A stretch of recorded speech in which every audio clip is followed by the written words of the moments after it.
So, is Sorare real money? Is Sorare a scam? How do you actually make money playing Sorare? Is spending this amount of time and or money on Sorare actually worth it? These are the most common questions I get from football fans all over the world when they first come across Sorare. And for me, they're the most important questions that need answered when you first find this game, because there's so much going on here that's unlike anything else you've ever seen before. Sorare for me is a fantastic nexus of lots of other things I've enjoyed as a football fan throughout my life, whether it be from Football Manager, FIFA, even just doing traditional betting. And because it encompasses so many hotspots for football fans all over the world, it raises a lot of questions. So I wanted to make a video that gives these questions direct, honest answers, so you've got the best information available to you. As I'm going through this video, if you have any comments or any questions about anything we're discussing, you get stuck or confused or whatever, just drop a comment down below and I'll come back and help you out. But like I said, we've got some important information in this video today, so we're just going to get stuck straight into it. Is Sorare real money? The simple answer to that is yes. The real answer that you're looking for is when you go onto Sorare.com, the in-game currency is Ethereum. Ethereum is the #2 cryptocurrency behind Bitcoin. No need to panic. You don't need to know anything about cryptocurrency. You don't need to go and become a Bitcoin maximalist or learn everything you need to know about blockchains and NFTs or whatever. Sorare uses the Ethereum blockchain to really exploit and maximize this in-game experience that we're going to detail in the video today. And every development that the company makes when it comes to user experience is focused around taking the complications of blockchain and cryptocurrency and moving it into the background so that we can continue to exploit the good stuff that it offers. Now, I've noticed some people have funny reactions when they find out that Sorare's ran on real money. But for me, every game in the world runs on real money. Now, you might be sitting listening to this thinking, Quinny, I've got a game on my phone that I downloaded for free. Now, I promise you, that game is going to have an in-game store. It's going to have an in-game currency as well. Shards, gems, diamonds, coins, points. And none of that is a real currency. You are giving them money, and they're giving you fake money that you can only spend in the game, and they won't refund you on it either. Doesn't sound very good, does it? Now, I know Ethereum and cryptocurrency goes up and down, it's very volatile, whatever, but it's a real currency. So if you ever have success in the game and you amount a lot of in-game currency, you're really good at farming and yielding, then that's real money. That's not like any other game you've played before. If you're used to being game rich and getting like really big balances in your GTA wallet or your FIFA game, then you'll be excited by this. Now that takes us on to the next question. Is Sorare a scam? It's a straight out no for 3 reasons. I would probably just pull in what I said a second ago and bring it into this for a number 4, you know, in terms of it's a real currency. You're not giving Sorare money and they're giving you diamonds and shards and fake currency. You can't do anything with it. So I'd maybe say that's point number 4. But for me, point number 1 is every card that you would spend money on is on a public auction, visibly available. You will never spend money on Sorare and not know the player you're getting for your money. Some players, due to the licensing agreement that Sorare has with the leagues of the clubs, they're sold in bundles of 5, but you can see every player within the bundle. You will never make a blind purchase. You will never buy something from a loot crate, RNG, random airdrop, pack luck.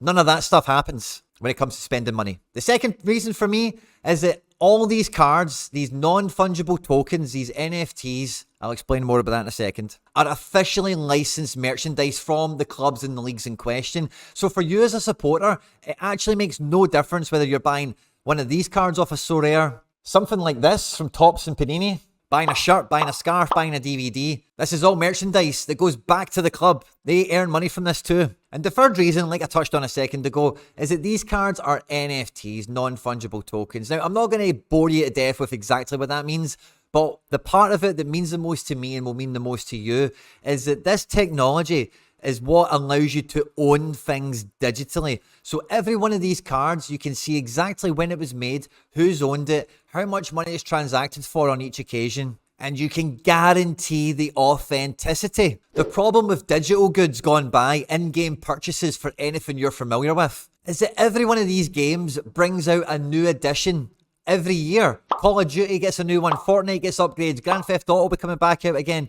FIFA does it every year. FIFA's the biggest criminal in this case. And when they do, you cannot bring over old items into a new game. They just very rarely let it happen. Maybe it's one special item that you'll unlock in the new game because you owned the last one.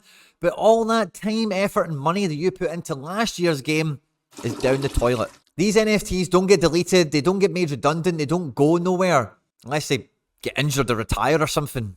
which is different. And NFTs get a really bad rap on a whole because for the largest part, the NFT ecosystem is built up of people trying to take this technology and finding a use for it. Whereas what Sorare has done is they have seen football fans like me and you around the world playing Football Manager, playing FIFA, putting bets on at the weekend, whatever. And what they have managed to do is take this brand new technology and improve on things that we do already. And that is always the best use of developmental technology. Technology that develops frontiers, that pushes the boundaries and enhances the experience for fans and gamers alike. So how do you make money playing Sorare? Well, there's two main kind of pillars that answer that question. The first one is thresholds from beating the game. I've got a separate video on the channel. It's going to be linked in the description of this one that goes through that in all the detail it needs. But the second part of how people make money playing Sorare is so many people love scouting. So many people love finding hidden gems, love finding people who have made a transfer that didn't work out, but maybe they're about to make another transfer that will work out. And they buy guys that might be good at football. Now, people that might be good at football don't cost as much as people that are good at football. So the majority of way, and lots of different individual reasons, what people are doing is they're finding players or they're winning players that aren't that good, and then they become good later on. Now, nothing is guaranteed in the market. A player is only worth what someone is willing to pay for them. And thanks to the fantastic resources that we get from SorareData.com, you can go in there and you can look at every transaction that's ever happened on every single card and make the best informed decision possible. But if you're wanting to make money from Sorare, those are the two main ways that people go about it. Now, if you're going to do that, that is going to take a lot of time and effort because you're going to need to find the ones that are undervalued, the guys that are slept on. And that brings us to the final question.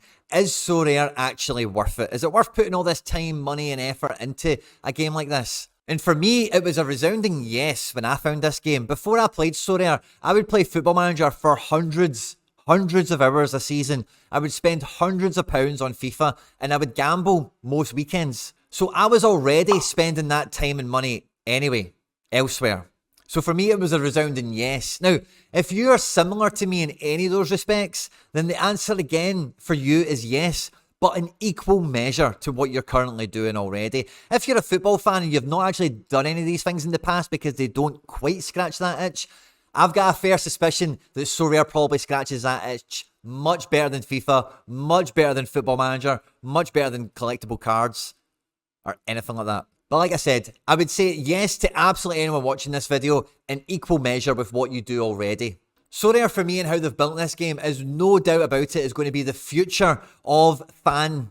For me, what Sorare have done with NFT technology, with fantasy football, with sports cards, with scouting, with all the stuff we've spoke about in the video today, is they are really blazing the trail for what will become the future of gaming. All the games I've been ripping on in this video that charge you for in-game purchases, but it's not an NFT and it's an in-game currency that's fake, and you don't really own the items, and it's just a line of code that somebody could delete. Believe you me, in the next 2, 3, 4, 5, 10 years, all of that will be different, and it'll all be very similar to what we see here at Sorare. Everything will be an NFT in terms of in-game items, and in-game currencies will become real currencies. And a lot of the stuff we've covered in the video today is what makes me so excited to talk about Sorare and why I love playing this game so much, because it touches the hotspots of football fandom that I've had throughout my whole life. There's nothing new here going on. It's just a collection of everything I've been trying to do my whole life in one place. I hope you've enjoyed this video, guys. At any point in the video, if you did laugh, you learned, you like something or whatever, please do like and subscribe. If you haven't joined Sorare yet, there's a link in the description of this video that's going to get you a free card once you've bought 5 from the market. By hitting that link, you support all the content here at the channel, and I thank you in advance if you do so. Stay out of trouble, and I'll catch you on the next one. Take care. Bye-bye.